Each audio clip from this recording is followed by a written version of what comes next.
Hello and welcome back to another guide for the Crusader or Crown Wars the Black Prince. My name is Saiken and I'm doing no repetition, no BS, quick guides for tactical games.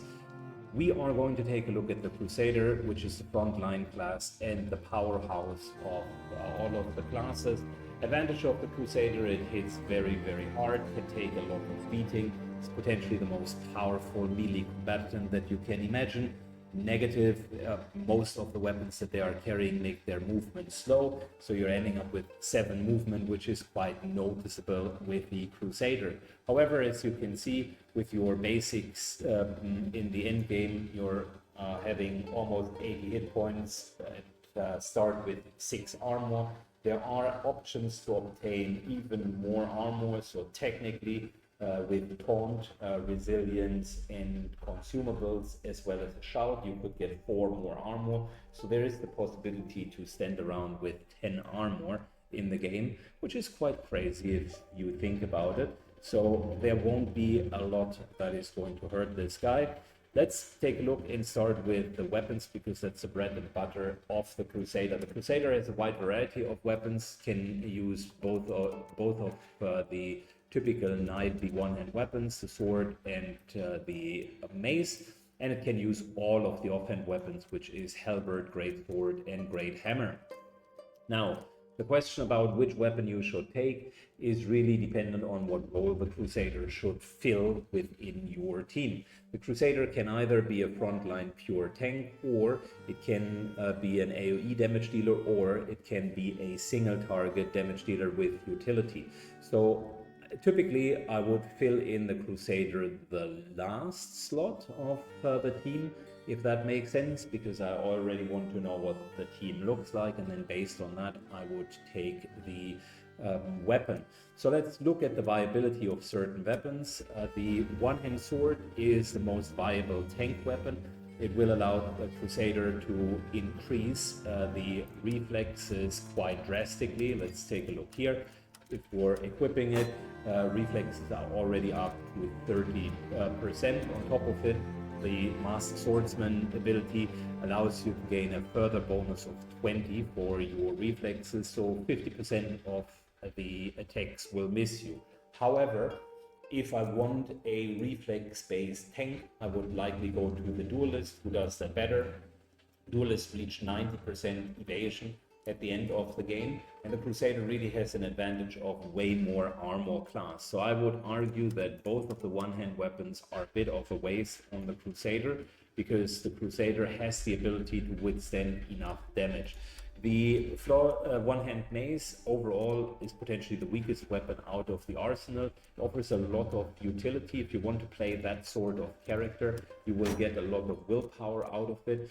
Combined with the shield, you are very unlikely to be hit by any status effects. You get display of courage as well as countenance, which are 2 buffs that you can give your own characters. But since the game is so heavily focused around damage and dealing more damage than the enemy, I would argue, since these buffs cannot be done as free actions but cost you action points, they are oftentimes unfortunately not worth it. So I would say the sword is potentially B tier, this here is rather C tier or B minus tier. It has its usages within the hands of a duelist, but not within the hands of the Crusader. Which really brings us to either of the 3 two-hand weapons. And I want to make sure that I give a balanced view on them and don't tell you this is the best weapon and then therefore you run out and just use that weapon. So the halberd is the best weapon when it comes to dealing damage with 2 adjacent targets. There is no question about it, because the 4 strike already, if you hit 2 units with it that are adjacent, you perform that same attack with lower power. But it still means you're dealing a crazy amount of damage on 2 targets. So if you have 2 adjacent enemies, they are going to fall when they are being hit by 2 halberd strikes in succession, because that's 4 attacks. So you're essentially attacking 4 times instead of twice. Actually, if you multiply it by 2, it is 8 attacks because you're always attacking twice. So 8 attacks against 2 attacks that you would normally attack with a normal weapon on a single target. You can already see how that spirals out of control with the high power that the character has. The halberd is definitely a viable choice. I will say one thing for the halberd though. The Crusader is typically unique in getting two-hand weapons with the exception of the halberd. The halberd can be taken by the duelist, and I would, in a mixed team, always run a duelist together with the Crusader for a whole host of reasons. So I would typically give the halberd to the duelist to deal damage, which brings us to the choice, do we then want to do a sword? The sword does have the Mighty Slash ability, which is an ability that hits 3 targets horizontally. That can either be 3 targets adjacent towards each other, or kind of a corner section that is also horizontally.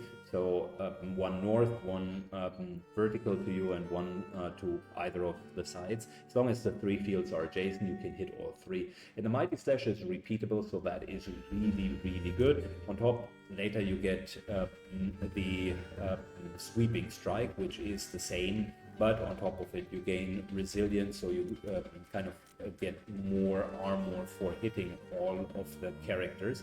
So that's a really, really good weapon.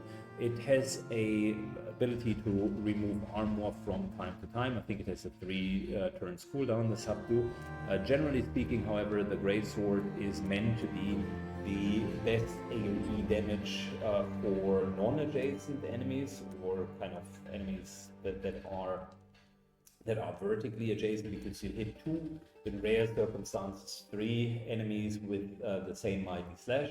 So if you want to maximize your damage, then this weapon is great. However, I will say, if you're going for the Greatsword, you need to have different means of removing armor in the team. If you do have good ways of removing armor, then the sword will be great. The sword is performing better against armored, non-armored targets, of course. The problem on the higher difficulties is at the end of the game you're running into enemies that do have 4, 5, 6 armor, and whilst that on lower difficulties really does matter because you still mow them down with 2, 3 strikes, I was fighting against enemies with over 100 hit points, and there it makes a substantial difference if you're dealing 15 points of damage or if you're only dealing, say, 9 points of damage. So keep that in mind for what it's worth. The sword is good. I would run the sword potentially in team compositions where I do have 2 Crusaders, and the second Crusader would take the sword. So for me personally, it takes a little bit of a second place. The first place for me is reserved for the hammer. And I will tell you why I personally think that is the best weapon. Not individually, because it's not just a Crusader getting deployed. It's the best weapon collectively for the entirety of the team. Number one, you're starting with the only ability of any weapon that continuously reduces armor. Whilst the one-hand mace can do that once per turn, the flawless hammer, or the hammer in general, the two-handed hammer, can do that twice a turn. And removing 2 armor is massive. Additionally to that, the hammer has a couple of abilities. Battering Ram is a fantastic ability because if the enemy is being hit by it and has no armor, there is a good chance that the enemy is stunned, basically taking them completely out. And a stunned enemy is as good as a dead enemy because you can focus on all of the other characters and then essentially go back to the stunned enemy afterwards. So I value this skill very, very high. The best skill, however, is potentially Obliterate, which removes 2 armor points just by itself, and it deals massive amounts of damage. Mind you, this is not 2 action points, it's just a single action point. So you're dealing at the end around 35 points of damage. If the target has no armor points, the damage is double. And that is why I think the hammer is indeed the strongest weapon for high armored targets. There are various ways of removing armor. For instance, if I'm ending up with targets that have like 100 hit points, and they are pretty isolated, so the halberd wouldn't really do that much. what are you going to do in this situation? You can always stack AoE weapons, but there will be situations where none of the characters is adjacent, and then all of that AoE just is not helping you. In that case, you need single target damage, and the best single target damage in the entire game is coming from the hammer. If you are able to remove the armor, which you quite proficiently are, specifically if you're running flayers later in the game with pin cushion, you can remove 5 armor points in no time. You are ending up in a situation where you do have an enemy that still has, say, 80 hit points, and if you're then going in with obliterate and they don't have armor, I've seen crits as high as 80, 90 hit points. There's only one unique weapon in the game which strikes harder on a single target enemy, and that is under very specific circumstances. So this is a repeatable, very, very strong attack. Baseline expected damage from that attack is 60 points of damage, and if you crit, that's even higher than that. So take it for what it's worth. I would go with the hammer for a whole sort of reasons. On top of it, the hammer, as you can see, has the nice benefit that it gives you 20 more willpower than any other weapon. So you're ending up with a pretty high willpower. It is slightly less accurate, so you're ending up with kind of accuracies in the 85-90% department. But in my experience, it still gets the job done, so I would go for that weapon if I'd be in your shoes. In terms of the skills, I would go the following. Let's go and dive into the skills and do that quick because the weapon explanation already took that long. The Crusader does have 2 palatable skill sets. Both Inquisitor and Templar do have their advantages and disadvantages. Level 2, Verdict versus Protector. Verdict does deal more damage when you're already getting hit and you want to retaliate, so that is a good skill. However, I found that Protector is far better. Not only do you get resilience, so that's a free armor that the enemy would need to chunk down first, protecting your other armor. Secondly, you can use Protector in a way that you're taunting someone that needs to run to you. That someone then gets attacks of opportunities, and therefore you're going to deal quite a bit of damage. I killed enemies with just taunting them and letting them run through my allies. So I will go Protector. Next up is either Emboldened, which allows you to restore armor and remove debuffs, versus Fervor, which allows you to gain to heal yourself and gain haste. I would always go for Fervor simply because it's such a quality of life feature. After a battle, when you're going to the next battle, you just Fervor. Character gets haste, you move the exact same distance as if you would have just straight up moved, and you get healing on top of it. Doesn't remove debuffs, but is so good in just topping you off. And since at the end of the combat, it is determined whether the health at the end of the combat determines how many days you're in the sick bay. If you heal up, you're not having any impact from the combat whatsoever.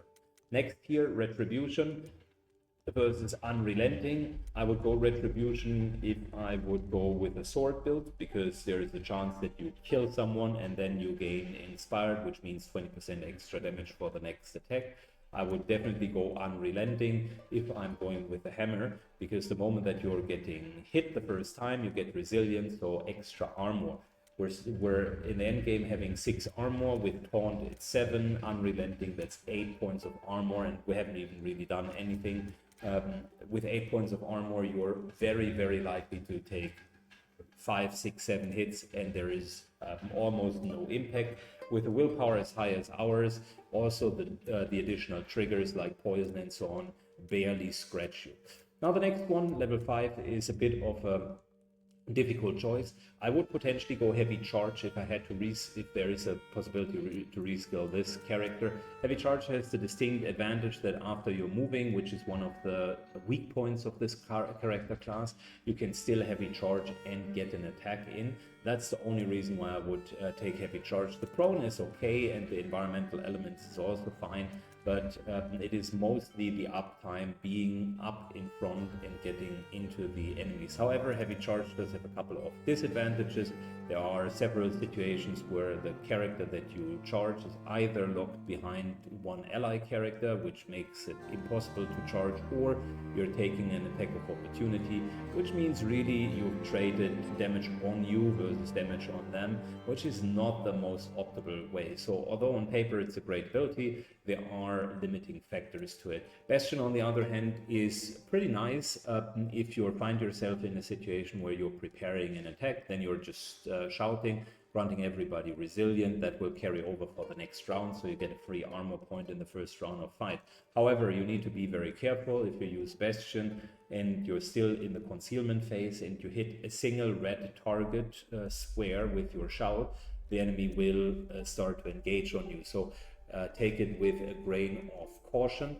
I found Bastion incredibly effective in storyline missions because you will have all the time in the world. It's less so impactful on missions where there is a timer running.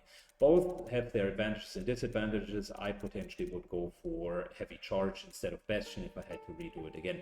Level 6 is a weak level for the Crusader. Terrifying Presence really doesn't do that much. Despair is a debuff on adjacent enemies that will let them get easier crowd control. That's okay, but it is not worth an action. Enlightenment is again okay. Elusive is nice to allow people to get to the right position without taking attacks of opportunity. The Inspired carries over for 2 turns, so there is even a bit of an advantage in that regard. I tend to take Enlightenment because it allows, for instance, your duelist to get into a position where they can attack multiple targets without triggering attacks of opportunity. And then the last one is either Guardian Angel with AoE Taunt and then getting Resilient for that, which is pretty much the ability that the sword does here, plus a Taunt on top of that, or Holy Retribution, which is an AoE attack, and then if you kill someone, there is another AoE attack, and if you kill another person, there's another AoE attack. So if you prepare the targets wisely and you hit, you can do up to 3 Holy Retributions, which I've done in the past, and really deal a lot of damage. That is another reason why the hammer, in my perspective, is the best weapon, because Holy Retribution gives you 1 AoE attack that you could do. Granted, it has cooldown, but it essentially substitutes a lot of the abilities that the other weapons would have, and it's even a better attack. So I would go into that direction. In terms of equipment, this is the least equipment dependent character. Thus, I'm typically putting shackles on that character, and later when you have enough slots, you can take a bound. So that is the introduction to the Crusader. Lots of words to go through that. We're now looking at some gameplay and speed this up a little bit. Let's talk about the Crusaders. So we're in a situation where we've been engaged by a pack of enemies. We would like to engage the backline because they are weaker, but there is a strategically positioned cutthroat in the middle. And really what would be helpful here in this scenario is to make sure that we're freeing up other characters so they don't get attacks of opportunity. So in order to do that, we're going to do the following. For starters, we're moving over here because we're going to taunt. We're going to go into defensive stance, and we're going to use this little trick here where we're potentially going to kill the torturer here, who's already dead, and with that are triggering another hit. Even if it doesn't work, we're still going to be fine. We have another hit. So there is a good 30% crit chance on that. Let's go. Alright, we taunted both of them. That's fine. Even if we would have killed him, we would have also gotten this character on top of it. So we're having 2 characters on us. This guy is dying. This guy has now turned his back, which freed up our access to the backline. Look at that. Beautiful access. And now we're just continuing. You should always change your style once you have taunted. You can change to champion style, which gives you a 10% bonus. And since we're now fighting this veteran cutthroat, I figured, how about we're just removing his armor. There we go.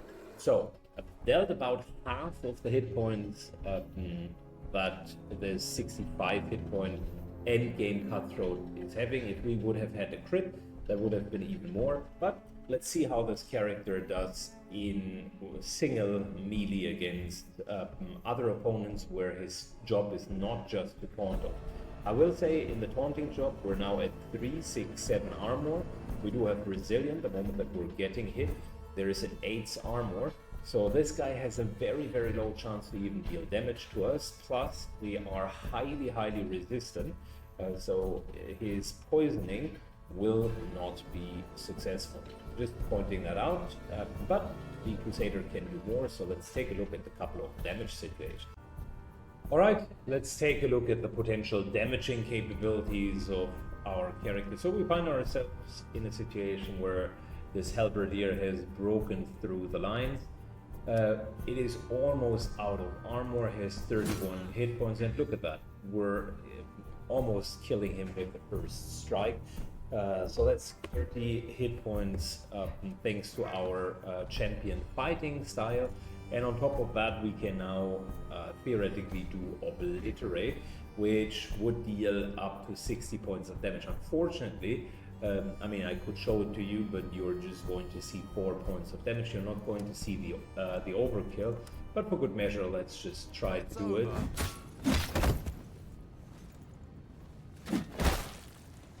So there you go. That's at least 35 points of damage, and you can see he took 4 points of damage. There is unfortunately no overkill, so that you will need to put into your imagination. However, if you just look at the amount of damage that we just dealt, that is how strong the hammer and the Crusader can be in one go. So we've seen the Crusader strategically taking out foes by taunting them and freeing up the backline, basically turning them around.